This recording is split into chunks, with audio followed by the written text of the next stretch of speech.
Hello and welcome to Wrestleopinionated. This is our weekly show all about the shows of AEW. We are your hosts. I am Morg and this is... Big dickhead energy, Matt Strange. No Muir again. Yep. So I went with the longer title. Back to OG WrestleOP. Yes, mate. He's still recovering from our weekend of nerding. Yes, I was going to ask you what you've been doing, but I know because I actually saw you as a real person. I know. After the many months of Rona lockdown, we actually got to see other humans. It was awful. Nah, I had a good time. No. Yeah, it was really good. I really enjoyed it. For non-nerds who may or may not listen to this podcast, we were doing LARP, which is a bit like a board game crossed with professional wrestling. That's not a bad description, actually. Mate, the more I LARP, the more I see professional wrestling in it. It's why I spend all my weekend doing promos for people.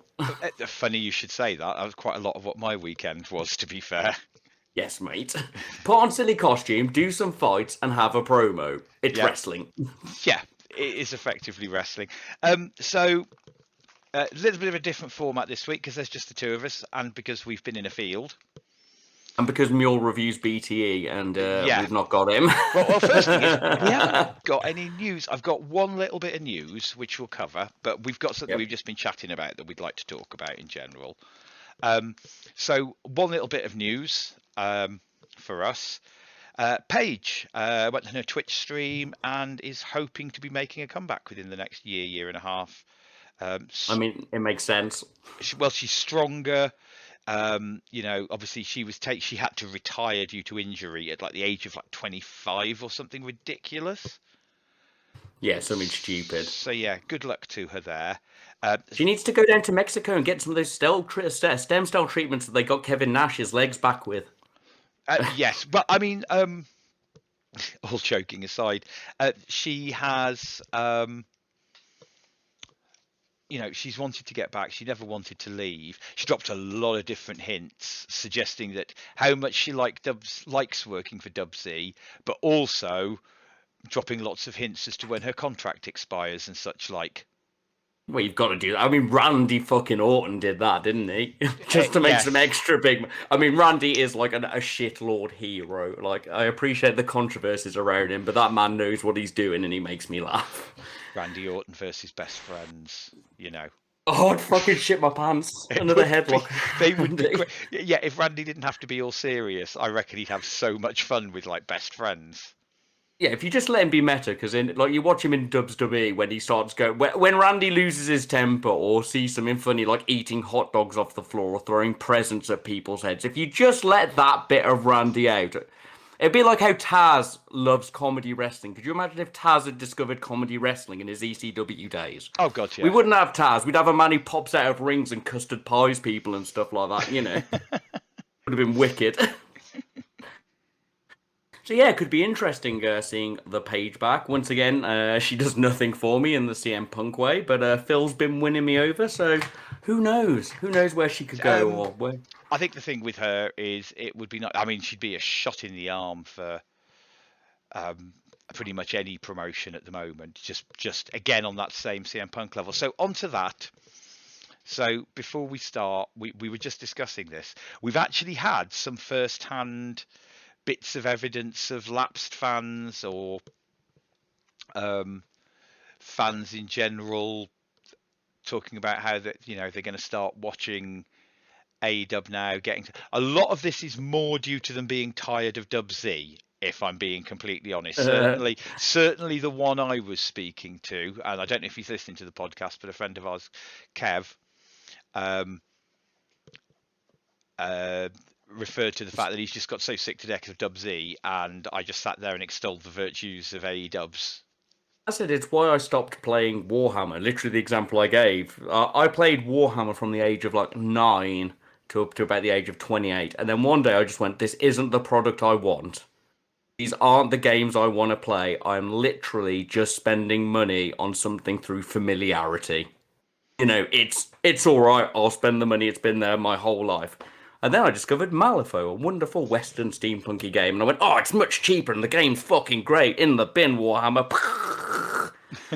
It's literally that, as much as you have to respect WWE as sort of being the greatest pillar in sports entertainment, they can't commit to one thing. Like I've seen clips of a grown woman slapping an evil doll that winked after they stole the gimmick off a man who wrote it and gave it to a Harley Quinn cosplayer.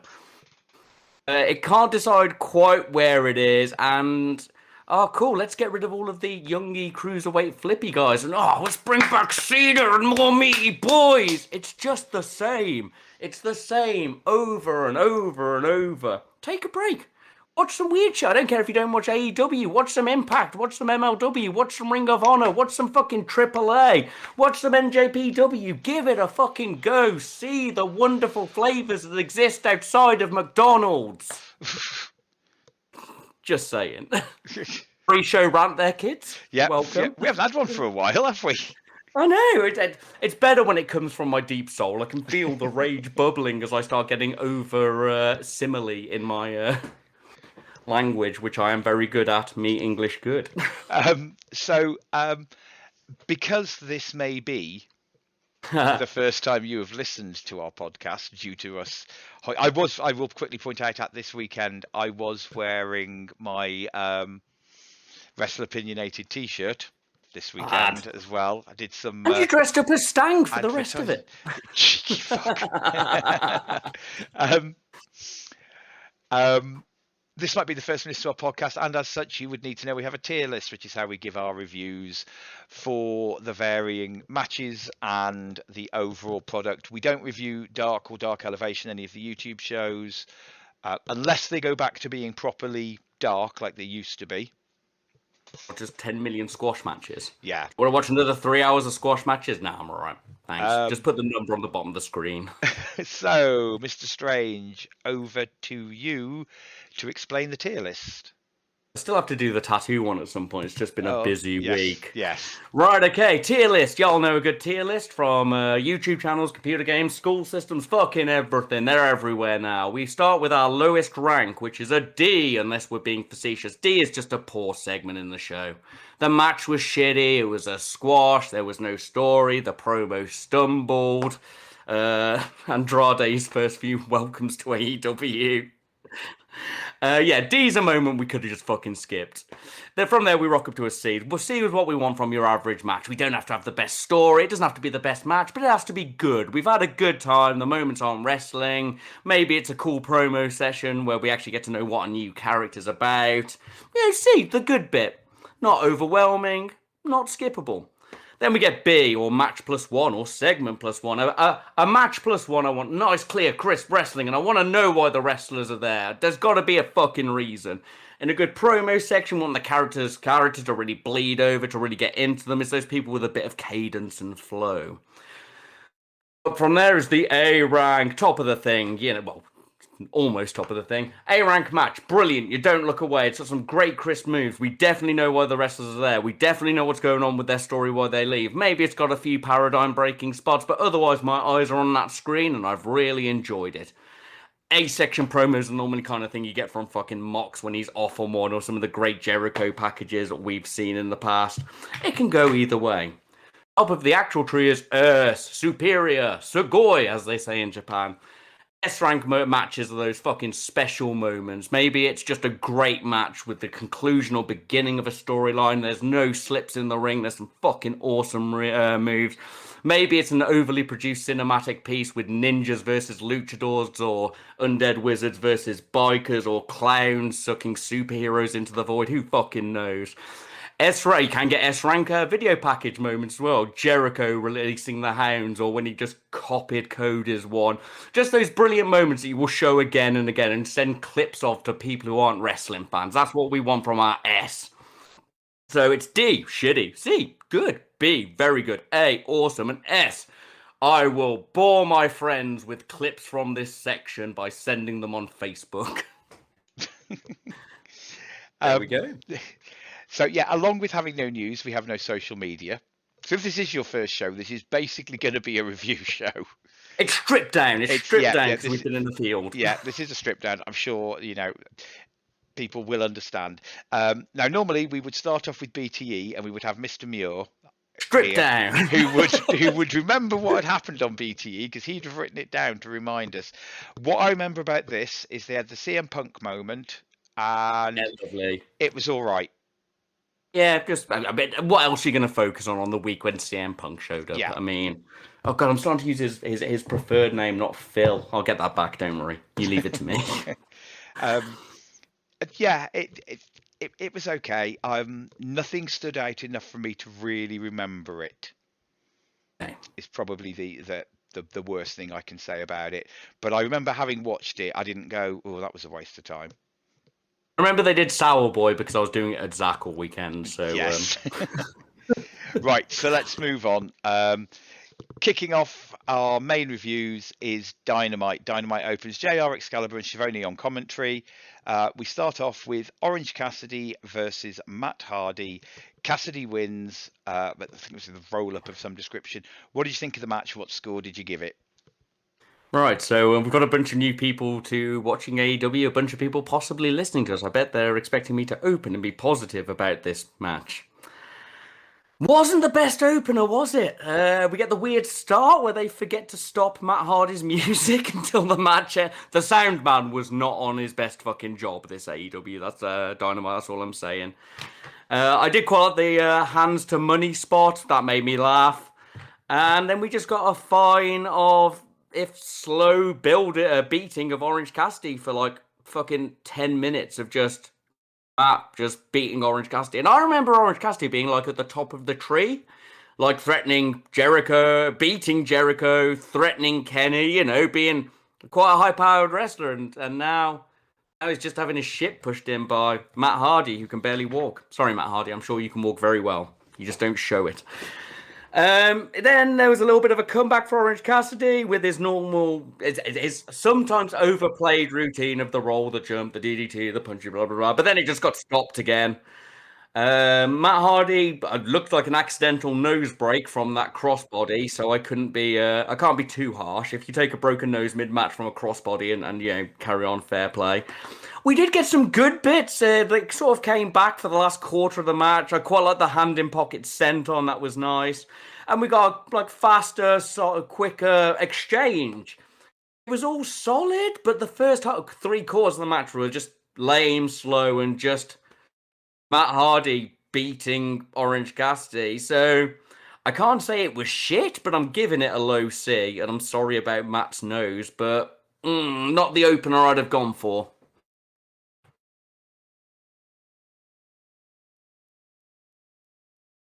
I'm really liking him. He's got some really good threats. You get out that ring, you fucking walk away.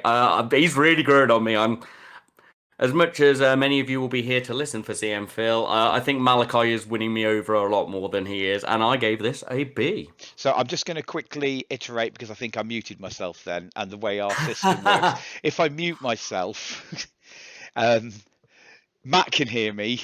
But but the audience can't. This was the Malachi Black promo. Yeah, I thought this was good. I like Malachi Black anyway. I'm a bit sort of like sold on this. I'm hoping they've got some plans for him in the future, and I've got an idea about that I'll mention at the end. Buddy Murphy. Yeah, it was solid. It probably could be. Following on from that, it was a Jericho and MJF in-ring promo. I've definitely not muted myself. What did you think of that one? Definitely not muted. Best check. I enjoy old school genuine Jericho. You felt a lot like 90s Jericho to me in this one, with some good aggressive facing. And with the stipulation they've made, he could actually still lose that match because he only said he won't wrestle in AEW. And we know he's still got some eyes on stuff in New Japan. They've got the Impact. We've got the expanded universe of wrestling. So I think he might. As opposed to normally if I lose this match, I'll retire, and you go, well, he's winning then. This one actually, I was like, oh! And I enjoy a bit of classic healing from MJF. I liked his MJF 3 Jero Blow Zero shirt. I didn't actually rank it for some reason, but I had a good time throughout it. I'm intrigued to see where this goes, because we could actually get a Jericho 4th bloss. Yeah, it wasn't bad in the slightest. It was Jericho MJF. I gave it a B, mainly on the fact it was Jericho MJF, and neither of them lost their point, and that's pretty much our standard scores for if you're Jericho, MJF, there's a certain list of people that if you're them, Mox, certain guys, I have a feeling there will be another person who will get in that list due to his ability to just be able to cut a good promo. You just be on to my favorite promo soon. Your standard is you get a B, and he's another one that just gets a B every week. After that, we had Varsity Blonde's promo. It's all right. It's all right. They're still a bit look at the camera and talking bits, but they're getting there. They're young. I won't rank it because it felt like go on, boys. You're getting there. You don't deserve any criticism or really any boost for this. I believe in you. Go on, lads. Julia Hart's very likable. To be honest, one of the things I said to the Raptor when we were watching this last night was the fact that I liked the fact that the Varsity Blondes gimmick is their image, not necessarily they're not overplaying the whole varsity thing. Yeah. So their gimmick is more of a look, although it's a little complicated to kind of explain. But yeah, their basic gimmick is a look, and I quite like that. So then we had our next match, which was the Lucha Brothers with Alex Abrahantes versus the Varsity Blondes. Lucha Brothers win with an assisted pile driver. What did you think of the match? Once again, it was good, but I wanted more. Lucha Brothers have got better intro music, thank fucking shit. I can't listen to Lucha Bros, Mexicans anymore. It's been jazzed up.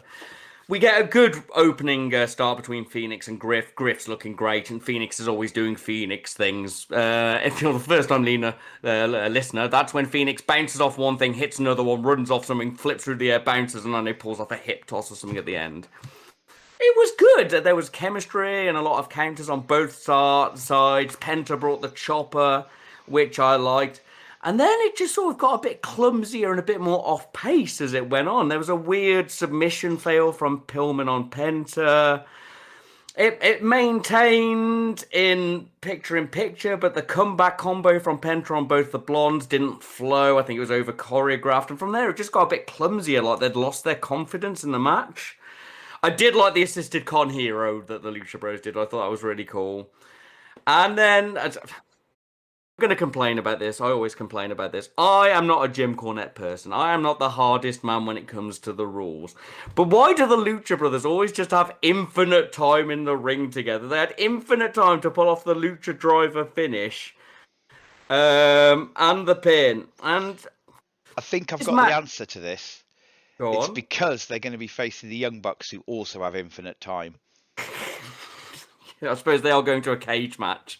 No one has to leave the ring.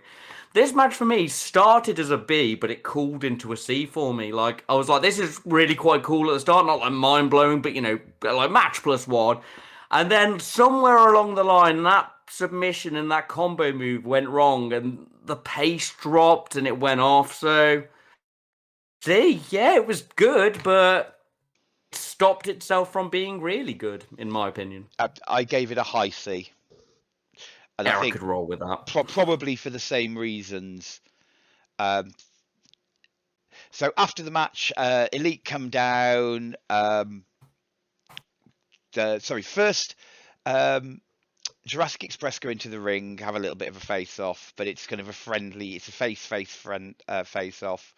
The Elite push Jurassic Express into the backs of the Lucha Brothers while they're looking the other way. Lucha Brothers turn around to see the Jurassic Express saying, I keep wanting to call them the Jungle Express. This is Jungle Boy's fault. Go with it. I call the guy Phil. This is why I keep stumbling. Point out that it was the Elite, and then they just basically team up and take out the Elite. I quite like that. The Raptor pointed it out. Babyfaces not being idiots yet again. Another great thing about AEW. I mean, the thing I like about this, because I said I don't see the Lucha Bros as even reasonably marginally facey. But the thing I like about this is, as opposed to in any other wrestling star I've seen where the big bads have like an enemy or an enemy stable, everybody is fucking sick of the Elite. Get to see teams who wouldn't necessarily back each other up or have anything to do with each other. Like, no, you know what? You're right. It probably was them. We didn't fall for the trick. Fuck those guys. It's good. I mean, I'm happy to see a wrestling story that actually includes multiple factions. Yeah, and I think it's obvious where this is going, and I'm not surprised. I'd certainly do it. Yeah, 100%. You're going to pull new eyes to this next pay-per-view, and you want those new eyes to see The Young Bucks versus the Lucha Brothers. Because trust us, if you've not watched it, you really want to see it. Because we've seen it, and it's good. As long as they don't overspot it, sometimes they do get a little bit too spot monkey, but I trust them. And a cage really actually sort of limits some things. It stops a lot of the... It means you have to be creative with a load of steel ends and bars as opposed to diving through ladders and all manner of other weird stuff.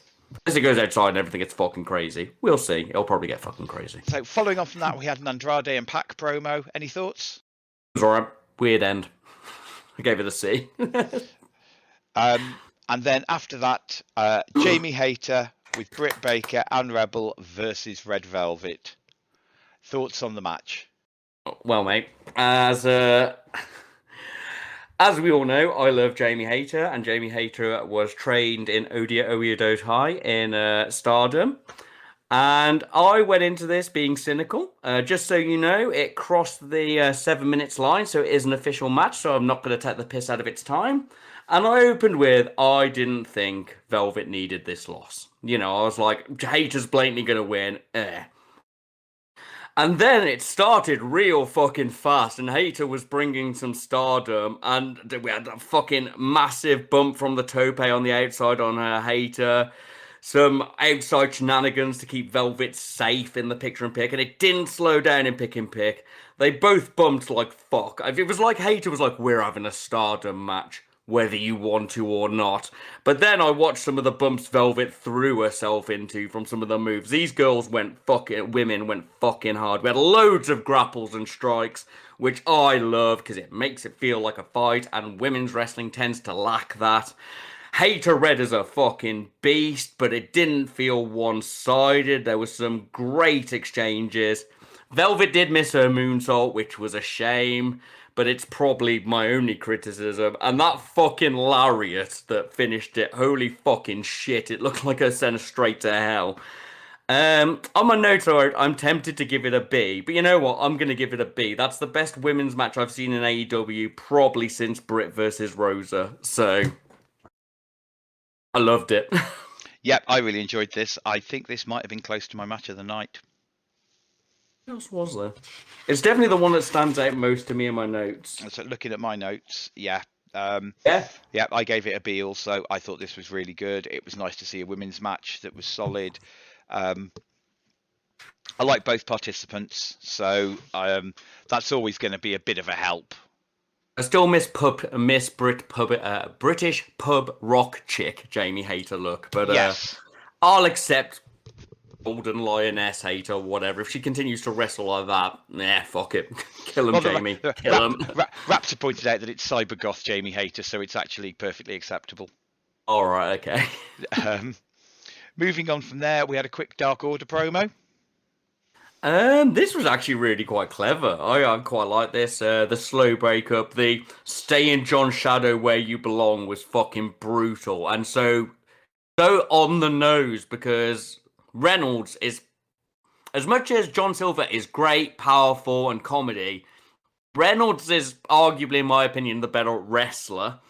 And that was wonderful. It's great for a good story build. And if you just do what you do with Team Taz, what they did with Team Taz.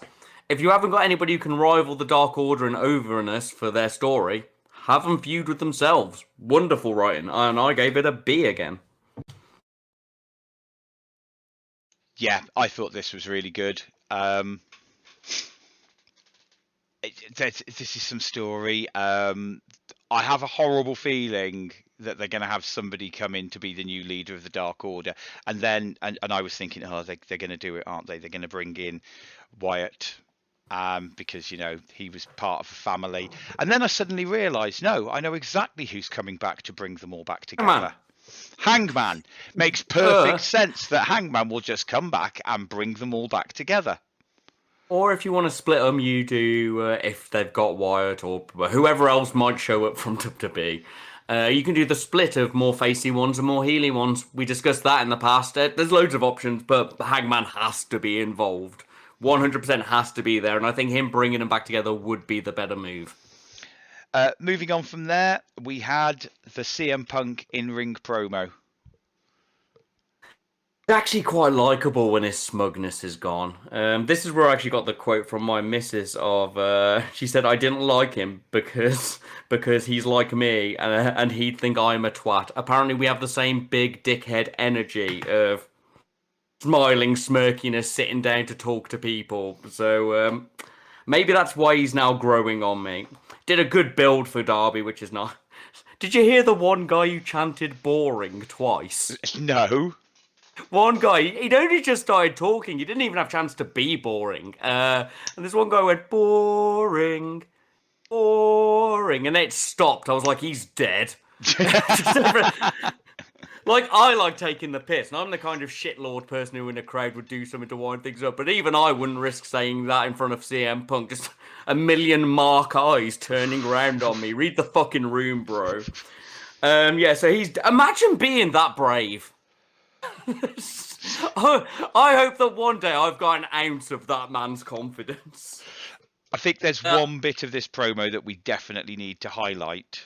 Is it the Bryan tease with the yes chant? Oh yes, I think we have to reference that. That was nice. Yeah, the crowd chanting yes, no, I'm sorry, that's somebody else's shtick, and you'll have to wait a little bit for that. Yeah, that was really that's how you get a pop. And Raptor went, oh, trolling the crowd. And I was like, oh, no, I think what he's just done is redone the entire build for him. Mate, you know I'm more excited for the American Dragon than Phil. Yeah, but, in one step, he has just reignited the build. Current rumours is, though, that they've had to move Bryan Danielson's debut. I can wait. No, quite the opposite by the sounds of things. Looks like they're moving it the other way. Coming out in the Women's Royal Rumble. If you don't want spoilers for the next couple of weeks from the rumour mill, I suggest you just skip ahead about a minute. Okay. Tell me, Morg. Rumour is it's going to be at All Out. Oh, Sunday. Nice. Yeah. That's the rumour. Comes out and beats up the Bucks again. Why haven't you learned strong style? No, Daniel, no. So yes, anyway, spoiler over. Rumour spoiler over. I gave it a high C/B overall. I think it was good. It just obviously lacks the... It was quite a sedate promo. I'm not putting it down, and it had a couple of cool things. No, I completely agree. I think it was a high C. It was a sedate promo. It was literally just a I'm back promo with a this is how awesome Darby Allin is in it. Yeah. And this is why I want. This is what I'm here to do, which is put over the young guys. Oh, look, another older wrestler coming back specifically to put over the young guys. It's almost like AEW have actually got a clue. Right, moving on from there, was a Miro promo. You know I love him. You know I think that it's just written down as the Redeemer in my notes. When you have powerful arms like me, he's funny and terrifying. And it's hard to pull off that combo without seeming like a comedy character. But he's got some genuinely comedy stuff in there, but it all reads as serious and menacing. And because we give all standard strong promos a B, he got a B from me. But in my heart, he's an A. I love Miro. Yeah, I think this one was, it's just another solid B. There's a shock. Miro gets a B along with Jericho, MJF, Cody, etc. So, moving on from that one, we had the first trios match, which was Darby Allin, Mox, and Eddie Kingston with Sting versus the Wingmen, Ryan Nemeth, JD Drake, Cesar Bononi with Peter Avalon. Thoughts on the match and scores? This is probably the one I've got the least notes on because this match was a bit all over the place for me. I like JD Drake's ring gear, just coming as a barman. Wonderful. It was silly, if not great. It picked up a bit in picture, which is weird because that's the one where the match goes down for a bit of a solid brawl. It wasn't great. It was a bit all over the place. It was an okay clusterfuck. C, low C. I don't have a lot to say on it because nothing really stood out in the match. They just kind of went into each other for a bit in a variety of mixed spots. Yeah, it was a match. Yeah. I'd give it a low C. It was a C. For me, I gave it a C. It was a match. And I don't mean that to be disparaging, go, well, that was a match. It was a match. It was just a wrestling match, which if you're just a wrestling match, you get a C. Yeah. Moving on. Me. Darby wins with the coffin drop, which I forgot to mention. Daniel Garcia attacks Darby. The Mandala Effect man's back. You can't send him out without Big Dime's Team 2.0. I know. They're his person. I'm sorry, Mandala man. You're a very good wrestler, but you don't have a personality. You need Team 2.0 to shape. But if you're going to go for Mandala, bring the whole Mandala Effect team in. Saying.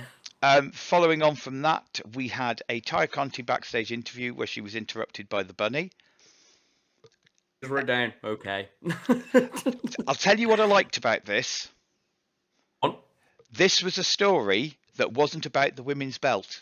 It was actually a story. Yeah, no, I'll give you that. This is actually a story that two women are having that's something different. So if this leads to us having two women's storylines, though I have a feeling it just falls apart on Rampage, gets finished on Rampage, that would make me happy. Following on from that, we had an FDR promo calling out Proud and Powerful. Any thoughts?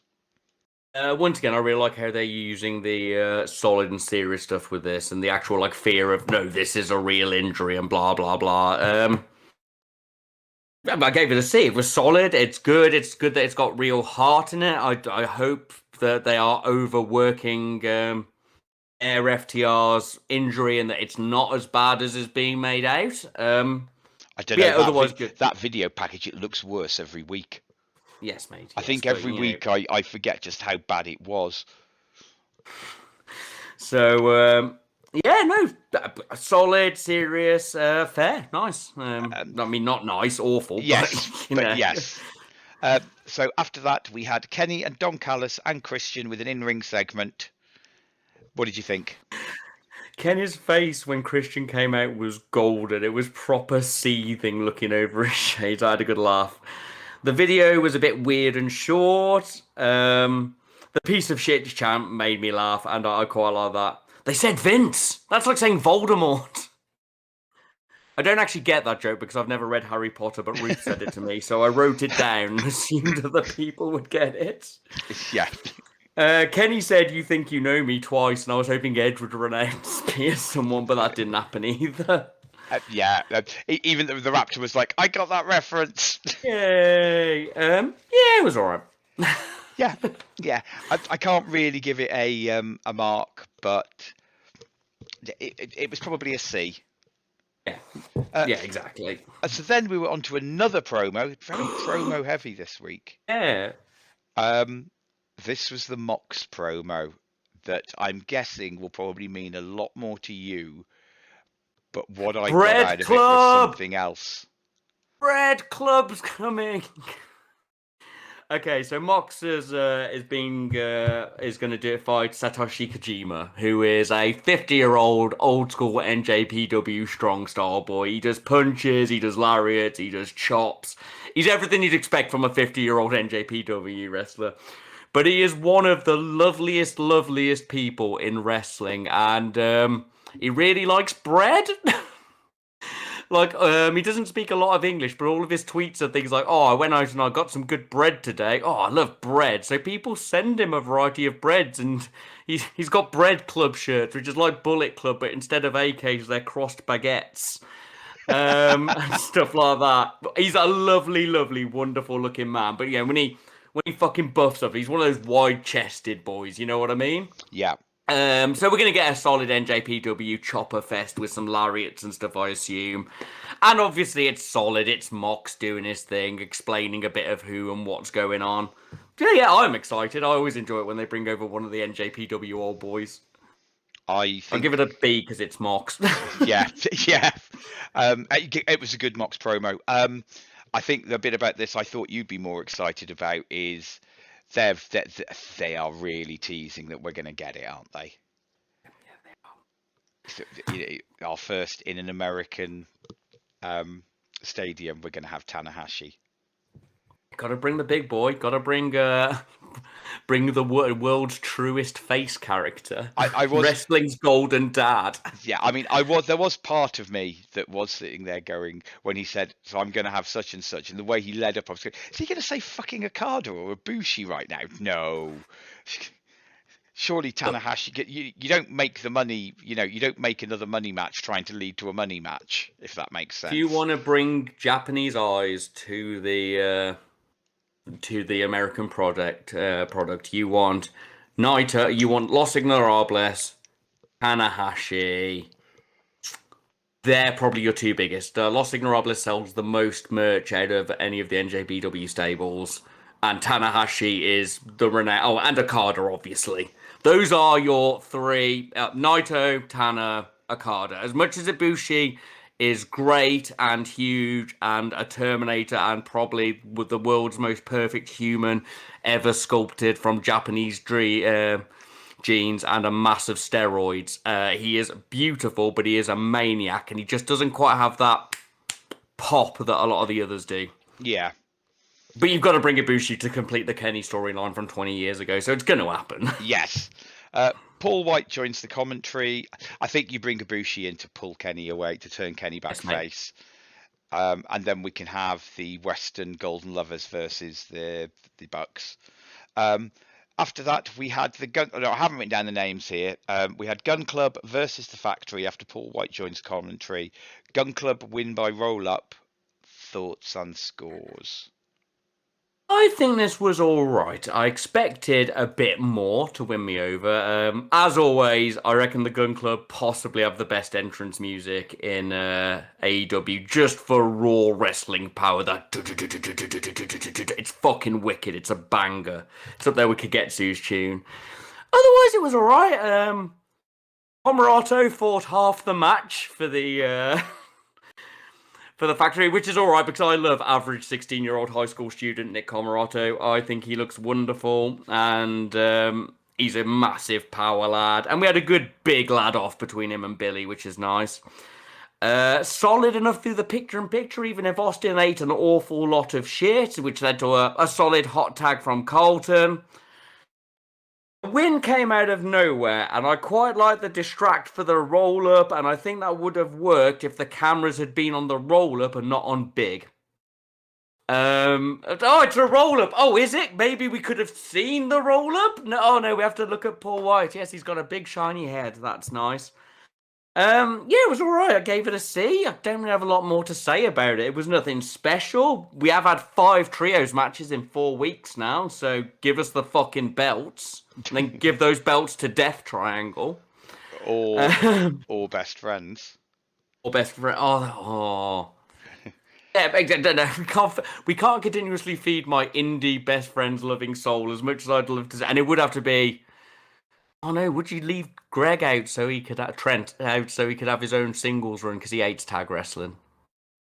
I've got a whole combo of things. Best friends have a perfect stable. Yeah. All right match. All right. Yeah, it was all right. Give it a C. Men of the Year and Don Lambert promo followed that. Based Boomer Shitlord with his face promo. I like this. I like this combo. I like the Men of the Year beforehand. I've been bigging them up a bunch of times. Mostly because I think upper mid-card heels are the best characters in wrestling. They get to lose, they get to win, they get to do comedy stuff. Boomer Shitlord Man adds a bunch of legitimacy with their actual combat backgrounds. Yeah, I liked it. I think it's a nice throw. Obviously, AEW is an incredibly progressive company, so having this parody of a boomer character with just the right amount of things from Jim Cornette, because Jim Cornette himself famously a Democrat and supporter of, liberal things. So you take the Jim Cornette hate on wrestling, you mix it with the boomery hate on wrestling. Yeah, I like it. I'm always excited to see more of that team, and I think they've given them a good additional promo face for them. I mean, yeah, the two of them are good promos. I think he's a great promo, Isn't he? I think he's and I completely agree with you. I really like the fact that the meme boomer, as we are referring to him, because I don't like that stuff. I know a lot of progressive people of an older age, but the meme boomer as a heel, I think, is fantastic and a really good idea. And I've said this before. Moving on from there, we had a quick Arn Anderson promo. Any thoughts? Solid. Yeah. Arn, I'm talking Arn things. Nothing in this world is stronger than Ole Anderson's genes. I'm just saying that. They literally come out of a factory. I don't reckon they actually breed. I reckon it's like putting the Terminator skin on. They all look like Arnie. Just throwing that out there. Raptor turned around and said, "Oh, this is a good promo." I was like, "Yeah, it's not really surprising. It's Arn. Arn's always been a solid promo, and it's what you want him for now." So, following on from that, we had Malachi Black versus Brock Anderson with Arn Anderson. Black wins. Thoughts and scores. All 3 minutes of this match. Yeah. I love Malachi Black's entrance. I think it's awesome. I like how the lights go out and he moves. Sadly, because I'm 12 years old in my soul, I can't get over his music. Because it's just a man going, ah! Ah! Ah! Ah! It's very appropriate. But I think it could do with like 10% less shouting. Maybe that's me. Anyway, the match. I got many. Do I actually have notes on the match? I've just got good strikes from Malachi down. And then my notes are on what happened afterwards. So I'm probably I could give it a C for a segment or a D for the 3-minute match. Do you want me to review this as a segment or the match? So I put Go on, Morg, you're the leader. I put this as unranked because I couldn't make a decision on it. I'll agree with that. I'll add an unranked for the match. Thank you for saving me.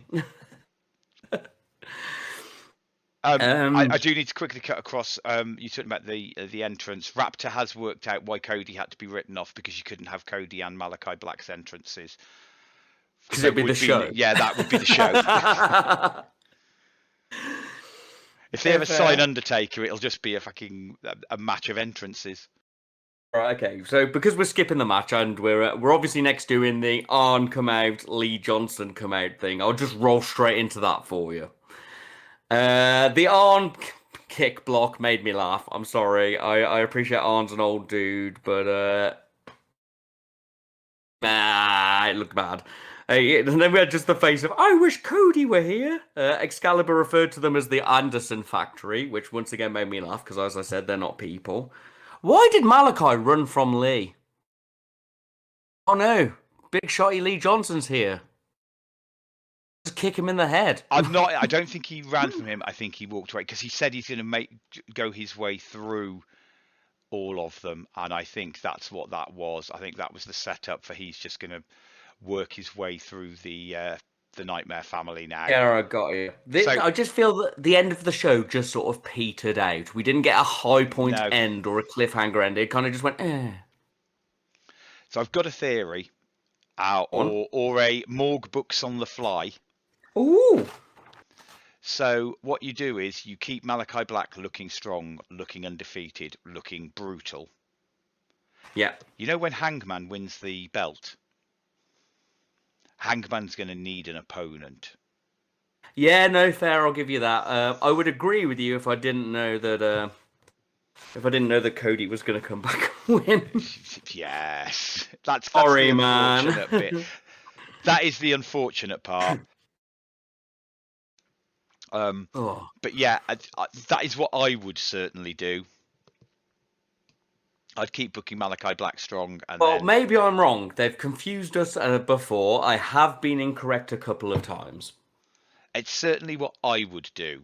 I would have Malachi Black go through the Nightmare Family, and then Cody come back and lose, thus turning Cody heel. Oh, maybe. And then that also would then set up Cody versus Hangman in the future, because Cody's got to turn heel at some point because he's got to win. There he has.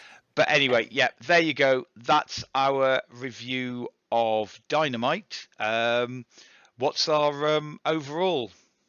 Oh, we have equal ranks in Season Bs, which means it's either a high C or a low B. But because I came out of this feeling quite positive, and I think there were quite a lot of good moments, I'm going to give it the low B. It was a good show. We had a good time. A lot of the promo work was good. A lot of the wrestling was good. A few things were brought down with lazy or clumsy matches. But I think overall, the product left me with a feeling fulfilled. I felt better than, I'm enjoyed. I watched it. I was like, yeah, that was a good show. So it gets a low B. So there you have it. That's the review for Dynamite. Now you're flying solo now, because I don't get to watch Rampage until Friday. Oh, when I will Stranger's then Rampage. when I will then watch Rampage, followed by next week's BTE. Right. Okay. Sorry. Well, this week's BTE. Tonight's BTE. Am I about to ruin everything for you? We've decided we're going to watch it based on your review. All right, okay. So, Friday Night Rampage. Some people are on commentary.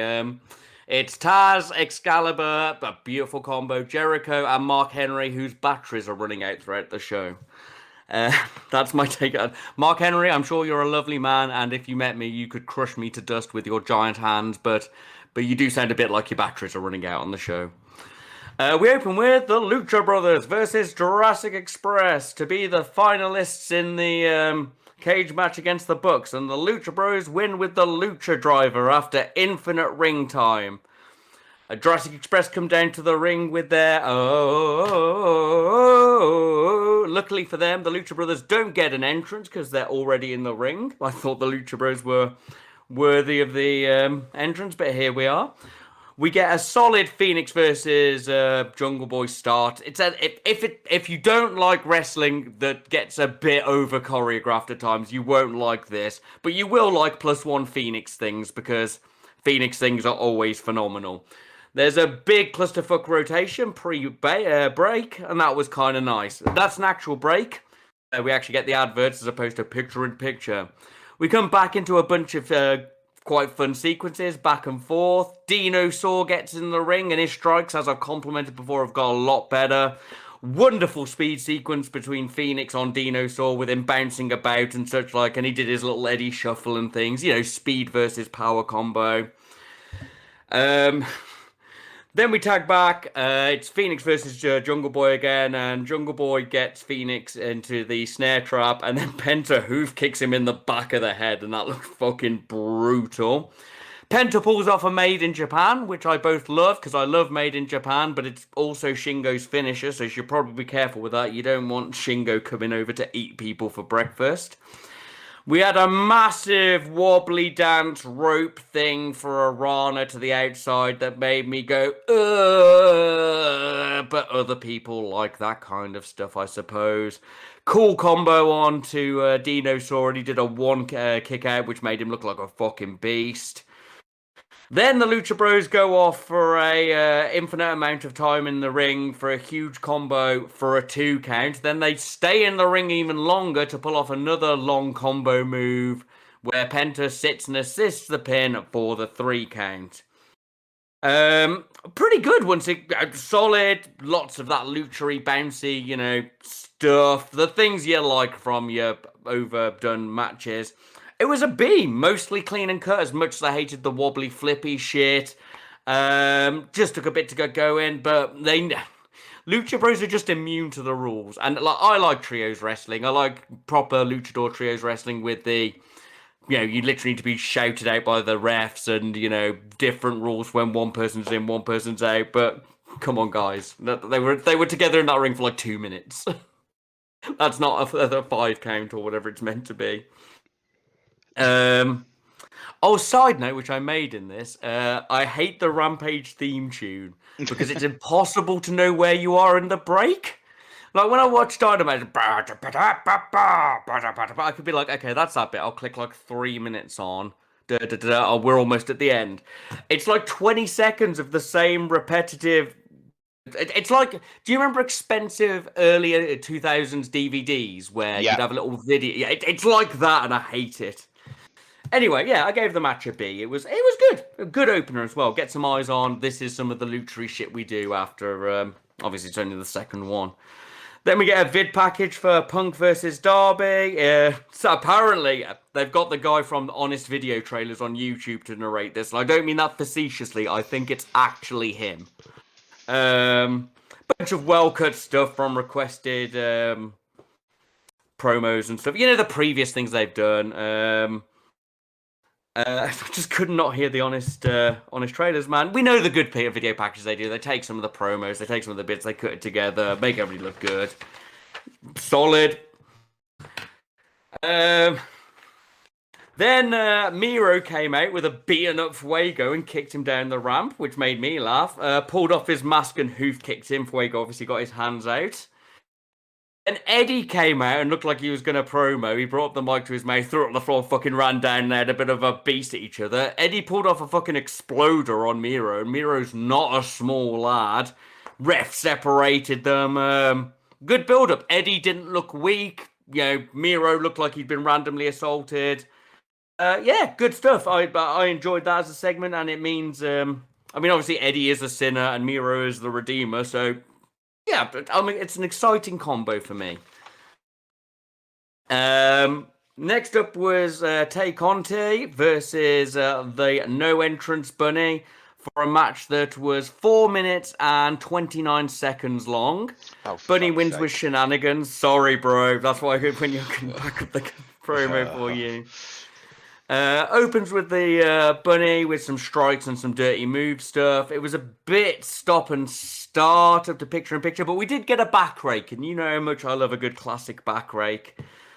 Good comeback from with Conti's rolling throws and stuff. She does bring in that Brazilian Jiu-Jitsu, which I like, and then we got a weird knee at the end. Crowd was definitely more with Conti. Bunny's trying to get over a character by doing the screaming and the blah and stuff like that, but she might do it like a bit too much for me. Whereas when Conti did a fucking thing, she just threw out her arms and screamed at the crowd, and they cheered back, which was great. Then she hit the Thai KO, which, although a phenomenally named move, is awful looking. And then Ford awkwardly walked down to distract Bunny, to distract Tay, so Bunny could get the nooks off Blade and win with a, punch to the face. Ford and Bunny are friends now, so I'm guessing they're building up a Ford and Bunny alliance so that they can fight Anna Jay versus Tay Conti in a tag thing in the future.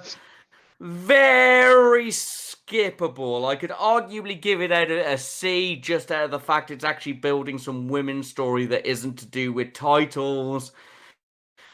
But I'm giving it a D because it was a waste of my time. Sorry, ladies. We had a Hobbs versus Bryan Cage video package. The music went blop, blop, blop, blop, and it was concise and showed a lot of power moves. Kind of thing you expect. Then Mark Henry did his pre-match interview thing he does and everything between Brandon and Kenny and Kaz and Christian. Kenny, Don and Brandon were twats. Kaz lurked behind Christian whilst they did some solid shit talking. Yeah, fine. I'm not particularly into these Mark Henry pre-match interview things, but I get why they're doing them. If you're just tuning in for an hour on Friday, might as well give a little background in 3 minutes. Kenny and Brandon versus Kaz and Christian is our main event. The goodies win with the kill switch. We get an opening with Kaz beating the shit out of Brandon and throwing him to Kenny to get him to tag in, which leads to a solid exchange between Kenny and Kaz. I do have a bit of an issue with Kenny has gone super coward against Christian, so he didn't want him tagged in. He fucking flared and tagged back in Brandon. Then they bullied Brandon are going to kick the shit out of him. We do get to see Kaz's springboard leg drop, which is one of my favourite moves in wrestling. He looks fucking wonderful when he does it. And we all know I'm a bit of a Kaz mark. Kenny gets the advantage on Kaz with some shenanigans. Brandon did some comedy shit on Kaz before Christian kicked his ass for a little bit longer. There was a brilliant moment where Christian threw Brandon into the corner, unzipped his jacket so he could slap him in the chest a bunch of times, then zipped it back up again. That made me laugh. It was solid and entertaining, but I think it's too silly, especially for your second main event on your Watch Our Show on Fridays, where you're trying to steal Dub Z fans. You know what I mean? I think Kenny's starting to look too weak. He was the fucking Terminator. He was, the best wrestler in the world, rated by X magazines. The man with the move that no one's kicked out of, except for Bushi that one time that nobody mentions. I gave it a C. It was definitely a wrestling match. I wasn't bored. I can't help but feel they're hurting Kenny a bit too much for this. So yeah, that was it. It was a solid show. A couple of B's, a D, and a rack of C's. Mostly entertained by the wrestling, some good stuff, story work, but main event, mate. Maybe you'll love it. A lot of people do love a bit of comedy and a little bit of that, 90s silliness and stuff, but I don't know, I feel like Ken has been compromised.